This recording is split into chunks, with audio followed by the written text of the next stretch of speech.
क्या आपने कभी ये सोचा है कि बुरी आदतों से छुटकारा पाना सिर्फ इच्छा शक्ति या विल पावर की लड़ाई क्यों नहीं है? असल में ये खुद को अंदर से मजबूत बनाने का एक सफ़र है। तो आज हम इसी गहरे रास्ते को समझने की कोशिश करेंगे। हम सब ने कहीं न कहीं ये महसूस ज़रूर किया है, वो पल जब हम खुद से वादा करते हैं, बस ये आखिरी बार है, लेकिन कुछ ही दिनों में खुद को फिर से वहीं पाते हैं। ये एक ऐसी लड़ाई लगती है जिसमें हम खुद से ही हार रहे होते हैं। और यहीं पर सारा खेल पलट जाता है। ये एक अजीब सा पैराडॉक्स है ना।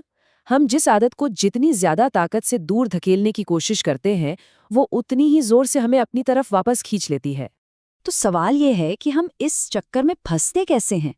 चलिए जरा गहराई से समझते हैं कि हमारी जो पहली कोशिश होती है वही अक्सर हमें नाकामयाब क्यों कर देती है। इसे एक कहानी से समझते हैं।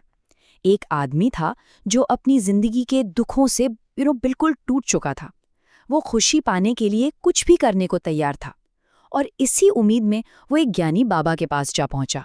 बाबा ने उसे एक बड़ा ही सिंपल सा मंत्र दिया, लेकिन उसके साथ एक बड़ी अजीब सी शर्त भी रख दी। उन्होंने कहा, बस एक ही नियम है, जब तुम ये मंत्र जपो तो तुम्हें बंदर के बारे में बिल्कुल भी नहीं सोचना है।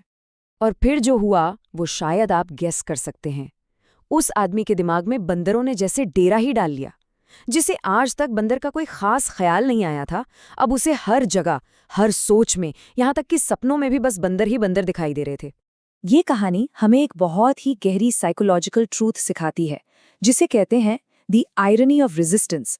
मतलब आप जिस चीज को जबरदस्ती अपने दिमाग से निकालने की कोशिश करेंगे ना, वो और भी मजबूती से वहीं जम जाएगी। हम जिसका विरोध करते हैं वो और भी ताकतवर हो जाता है। ठीक है, तो सीधी लड़ाई तो काम नहीं करती, ये तो समझ आ गया। पर सवाल ये है कि ये आदतें इतनी पावरफुल हो कैसे जाती हैं? चलिए इसे समझने के लिए एक और कहानी का सहारा लेते हैं। अब ये कहानी है एक नौजवान की जो अंदर ही अंदर एक गुप्त आदत से खोखला होता जा रहा था। उसकी सारी एनर्जी, सारा कॉन्फिडेंस, सब कुछ खत्म हो रहा था।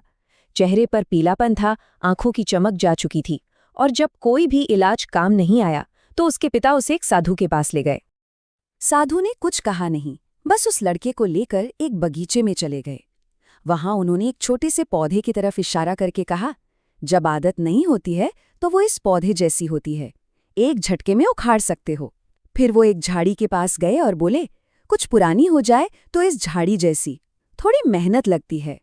और आखिर में एक विशाल पेड़ के पास रुककर बोले, लेकिन सालों बाद वो इस पेड़ जैसी हो जाती है, जिसकी जड़ें इतनी गहरी होती हैं कि तुम्हारी सारी ताकत भी उसे हिला नहीं सकती।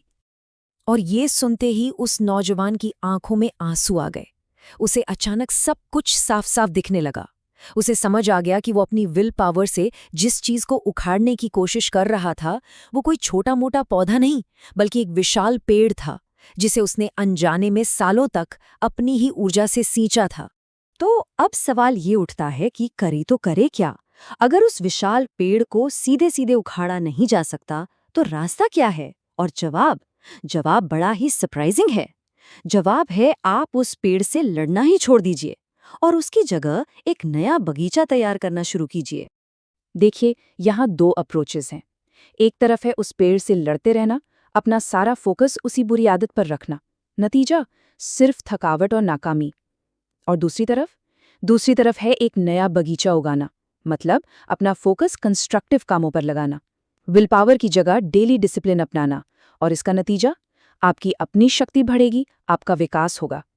तो साधु ने उस नौजवान को एक प्रैक्टिकल रास्ता दिखाया, एक वॉरियर की रूटीन। उन्होंने कहा, लड़ाई आदत से नहीं, लड़ाई खुद को डिसिप्लिन करने की है। हर दिन छोटी छोटी चीजों से शुरू करो।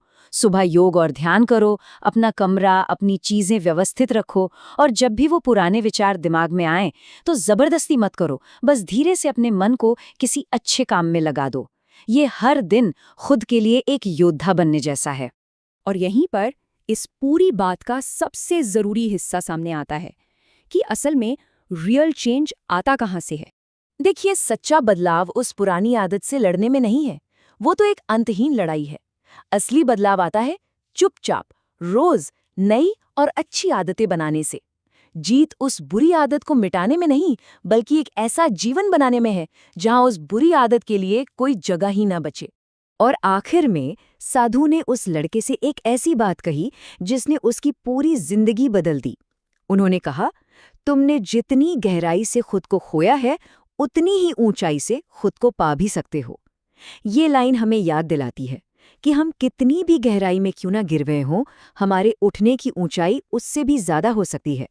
तो आखिर में ये सवाल सिर्फ उस नौजवान के लिए नहीं, हम सबके लिए है। हर दिन हमारे पास एक चॉइस होती है, या तो हम अपने पुराने जहरीले पेड़ को ही पानी देते रहें, या फिर एक नए खूबसूरत पौधे का बीज बोएं और उसे सींचना शुरू करें। तो आज आप किस नए बीज को पानी देंगे?